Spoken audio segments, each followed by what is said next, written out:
on, ladies and gentlemen? Welcome to game number 3. So much tankiness and so much sustain from Bren Esports, and that's discounting the fact that they can snag the cult altar. In this game between Valentina and Faramis, you always have to look who makes the less valuable ultimate. Who pops the ultimate first? Maybe that could be the least valuable ultimate, but sometimes it can be useful if you're trying to be aggressive. But more importantly, all of the team fights will revolve around Aqua and Few. Yeah, I mean, not only that, right? Because usually that's what you see. You see both of them trying to fake each other out, who's going to use it first, right? Yeah. But also, that happens, it's what gold laners profit out of it, right? Who out of the gold lane is able to burst down that cult altar faster, right? That's what we're going to see here. Now, there's a very close Iron Hook coming out from Light, but that's the thing, right? You want to delay Super Marco as much as possible on this Claude because naturally it should be easier for Emon to scale up here, but already in the bottom side. That's going to be a first blood coming in from the side of RSG. Good rotations leading down to that pickoff. And this is the pressure coming in from the Raiders, making sure that they will be the ones to set the pace this time around. Wonderful read coming out from RSG. They know that Pandora's old flicker was already forced before that fight happened. So when Demon Knight actually went into the bottom lane, it was a clean kill, knowing that there will be no other ways for Pandora to escape that. And this is a massive power spike from RSG because now they can work around the first turtle area with a lot more firepower in them, knowing that Pandora will not be as strong as Nats. Yup, and Nats here got off to at least 80% of their health, but so far it's Bren Esports and RSG trying to position themselves onto this turtle take where Kyle, TZ, and the rest of the gang are already here and they're surrounding RSG. Will they be able to do something about it? There comes the cult altar right over here and it's expiring slowly, but surely, and that's gonna be Nats being taken out. No, it's Kyle, TZ actually, so it is a free lord or free country for the rest of the members of RSG, taking down not one, but two, maybe three, as Pandora gets the one of his own and he will be able to stay alive unless Light does something else about it. And no, before everything just happened, it's absolutely fine because they managed to take 3 kills of their own. Talking about RSG. Oh, great for RSG for sure. Unfortunately, they're not able to convert it. Because of the fact that Kyle TZ was the one eliminated earlier, he responds faster, which means that he is now first to the turtle fight. There's nothing that RSG can do about this, as Ogwin already have zoned them out. Perfect execution coming out from Bren Esports and the recovery as well. And we are now back to an even game. Yeah, I think, you know, the little lead there that Navs had, even though he was able to grab those 2 assists too from that previous team fight, now it's even Steven back in the bottom lane. So already here, now the focus on the top side. Light's going to take quite a bit of damage, no commitment just yet. And Ogwin being very patient, holding on to that Way of the Dragon, because now at this point, you know, you're level 5 Cho, and you have a very crucial ultimate available to you. You either have the flicker or you don't. You can still make those plays, whereas I feel like, you know, Light, you're always trying to land those hooks, and if you can't, then it's kind of, you kind of fall off. You do have Bloody Hunt, but, you know, if you don't have Flicker, it's a little bit tougher, whereas Ogwin should be able to find angles a lot easier. But already, you can see, the one thing that will kill Bren Esports here is hesitation if it continues on, as they can't find the moments they're looking for just yet. Yup, they're still somewhat trying to figure out what they can do with this lineup that goes in and goes out, and it is just, you know, a little bit disturbing for RSG as now another hook is there. The consistent and constant pressure that the rest of the members of the Raiders are giving here to the side of Bren is just limiting their way to actually try and pull things off, as Aqua will be using that skill to be able to get away fast and smoothly. Bren still slowly but surely paving the way for that pickoffs as the turtle is about to spawn. As the game progresses, they are going to be happier, definitely, because of the fact that they are funneling everything into Super Marco with this Claude. Yep. Untouched so far. Doesn't have any assists or kills, but the fact that he does have the avarice and he's staying up top, getting all of the farm, is now going to be moving towards the mid lane and then going to the top lane. Again, another double laning strategy coming up from all these Claude players for maximum amount of impact in the early stages. That Iron Hook, though, won't be able to hit. Instead, it's the Way of Dragon, making making sure that it will manage to hit, but so far Cold Altar has been used here by both of the teams unless they will do something else about it. Eman though, from the backside, Ogwen catching a little bit of damage, but he will be able to stay alive even without the blue in his HP, and Pandora from the backside making sure that he will hit, but he dodged it! He specifically wanted to go the other way, and instead the Paramis will go down. Super Marco got out to 10% of his health, but the joke is happening here. Theo making the same play!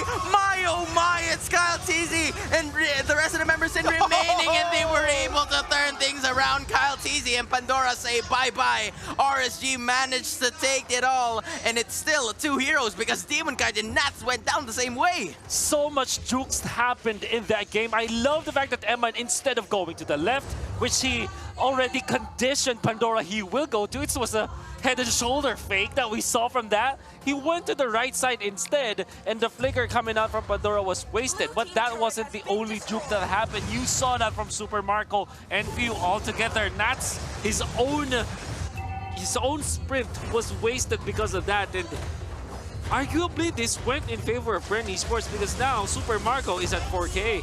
And he even gets a kill up top. Another kill being taken here, man. Now Bren managed to turn the tides around. This is massive for Bren Esports because, again, First Blood was given up, you know, Pandora died, and now he's just back in full force here on this Dairoth. And he doesn't even need that many items. You already see how much damage he's able to do with the toolkit for this Dairoth, right? Even the Abysm strike hurts like crazy, and that's something that RSG Philippines has to deal with here. Now, I mean, at this point, 30 seconds, next turtle is going to be up. Both teams have 1 for 1. They're going to look for a pick. Ooh, a pick is about to happen here, and that goes with the Way of the Dragon hitting, but it is actually Ogwen going down. Gold Altar being used here, utilized at the same time, but there goes Super Marco. It is stopped. Pause for a minute, my boy, as it is the clock going down in replacement of light, but it is still Pandora fighting with the rest of the members of RSG, but for not because RSG managed to turn things around. Double kill for the Raiders. Okay, so big pickup for RSG Philippines. They're going to get a turret, then they can go to the turtle. Funny thing, Naz literally just running down to the bottom. He's like, hey, you guys are good? All right. Looks good. Let's go. Good job. Good job. Well done. You have to hand it to Aqua, reserving his ultimate in the right moment. And not only that, they were able to punish Super Marco because when Super Marco went in, Aqua still had this pullback with his skills that he was able to lock down Super Marco afterwards. And then, of course, Demon Kite dealing the damage in there, already able to pop all of his reflection damage. And then, of course, the burst is there. Eman popping the sprint in the right moment as well when Pandora went in for the Earthquake. It was very fast with the Electro Flash as well as the sprint. And RSG is able to zap in and out of the fight. Oh, man. They're actually looking for another one here. Another one bites the dust here for the rest of the members here because Light is the one that's chosen. He's the chosen one, but not for long because the Cold Altar carbon copy for each and every one has been utilized here. However, it is RSG still managed to take the kill. Blazing Duet's going to be committed here, but not for long because Few's been pulled out, and it is the rest of the members of Demon Kai here trying to figure things out onto the backside, and they are simply being aggressive right now. 4 heroes are down for Bren, and it is just Super Marco fighting for his dear life. It's RSG listing it all down. See, this is the crazy thing, right? RSG Philippines, the reason why this is working so well, again, going back to the fact that there's going to be 2 Cold Altars, and you're relying on the gold laners to pump out as much damage AoE as you can. When Light finds the targets with the Bloody Hunt or a hook and stops Super Marco from actually utilizing the Blazing Duet, they get a huge advantage. But that time, they actually just took out Pandora before the fight even started. You can see that there were 3 kicks that happened, 3 waves of the dragon, or wave the dragons being popped, all onto Light. Those were the initiations of Bren Esports. And if you're thinking about it, I mean, sometimes it's okay to like initiate on the rover, but in this particular game, Light doesn't even care. If he gets jumped on, there will be Aqua to use the sprint and then pop the ultimate, and then you're okay. You waste your ultimate on a hero that likes to be kicked anyways, because now with the displacement, he can bite on anyone. Yeah. Easily. It's like a free flicker at this point. It would be Light's pleasure at this point to get a hold or get close here. Taking a look at 13-7 in terms of kills, and the pressure is still right there. The Lord, even though not luminous just yet, is still at the hands or is still at the placement of the others. And right now, we can see RSG Philippines just doing the push and pull game. They might actually just take this one for free unless Bren Esports actually wants to contest this one. The Lord now for the taking. Nats right over here trying to tackle the rest of the damage in, but it is actually Kyle Teasy onto the branch of it all, and he will actually be the one going down first. The rest of the members here from RSG says, go, go, go, my boy. It's time to square up, but they will not be ready to handle the fight just yet, as 3 heroes are actually down and they want more, as it is Few going down next. Triple kill for Eman, and he is the man of the moment at this point. It's RSG taking the Lord for themselves. And RSG have found the right opening once again. It is because they really just pummeled Bren Esports in there. They quickly made work of Kyle TZ even after Kyle TZ popped the Caught Earth Inferno. And it happened so fast that Bren Esports, even with Few in there, snagging the Cult Altar, it wasn't enough. He wasn't able to pop his Cult Altar in time for the rest of for being able to save the Thames. Yeah. And that actually was a big mistake coming up from Bren Esports. It's maybe because of the fact that Ako wasn't there yet. So he hasn't found like the usage of the ultimate just yet, but everything went in favor of RSG just because of the fact that they were able to take out the jungler immediately. Again, this is the scary point that I'm talking about here with Emon, right? Even just on an Irithyll, you have that ultimate, that heavy crossbow, and with the Berserker's Fury alone, you are doing tons of damage, and now their eyes are on the prize here in the mid lane. Man, you can't spell damage without damn, but the selection is already right over there. Cult Earth Inferno is going to be used with the Cult Altar, but who will be the ones to actually stay alive? Eman, though, with a sliver of health, is still fighting, but not for long, as Nats catching the attention of the rest of the members in, but Few will go down the same way. Ogwen, Pandora, and Kyle TZ is right over here to save the day. Super Marco just onto the top side, trying to defend their turrets in, but Pandora taking a little bit of more of the damage that RSG has to offer. Good defense here coming from Bren Esports, trying or managing to keep them all alive, but only for just 1 minute.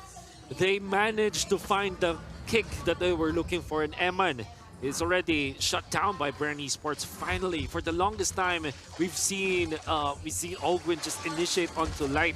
Like I said, not the right target to go for. And even through the Cult Altar, they had enough damage because it's just very natural. And if they do find kicks like that, this game is more manageable for Bren Esports. Yeah, I think that's a huge amount of responsibility on Ogwen, right? To find the right targets to use that Way of the Dragon on. And specifically, as much as possible, you want it to be Emon, but he has been doing a great job at avoiding that until recently, right? Where that play was just made. But even then, you saw how long he was able to survive with that Wind of Nature, plus the backup from the team. So at this point still, I mean, they do have a 5K gold lead, but if Bren Esports can buy some more time, they allow Super Marco to get the items that he needs to complete this build on the quad at the same time, then that is going to be a big advantage for them. Plus, again, it always goes down to those micro skill decisions between the Faramis and the Valentina. Who is going to pop the Cult Altar first? Because now, in just a couple seconds, the next Lord of the game has come up. And we already see there's a tension being made on both sides of the map, right? Trying to push those waves in. Objectively, RSG Philippines still has that space advantage. Look at that bush. The setup is coming. Ogwen has been chosen here at the same time. And that roamer is gonzo for the rest of the members of RSG, now willing to take the fight for themselves. Kaltizi though, and Super Marco using that place to do it for himself, but will he be able to stay alive from the backside? Make it a mega kill for the Faramis. Pandora's out of the box at the same way, and Kyle Teasy, the only one left to stay. Few, where are you, my guy? It's Kyle Teasy being chased by 3 members of RSG, and they're raining on the Hives parade. Make it a double kill for the guy, as Bren Esports, Few the only one alive, and RSG planning to take the Lord now. There was one... Lord. Of course. There was once a time where we call RSG as Task Force RSG just because of their operations that they're doing, their covert operations, and that's definitely one way for them to win the fights. They stayed up top lane, and that was a very nice push to play around with. when there is a Lord timing, because you rarely check that. Owen actually checked that. The right hero to check that bush. Afterwards, though, the real blunder from Bren Esports was when they tried to go for Eman after the called altar was already popped. Wind of Nature was still available for Eman. That's why they countered this Claude, and through the magic damage coming out from Aqua, this is not just a support. He has he has Lightning Truncheon as well as the Clock of Destiny. He can pack up a punch, and you saw how he was able to melt through Super Marco. And I think Super Marco also was kind of late with this Wind of Nature pop.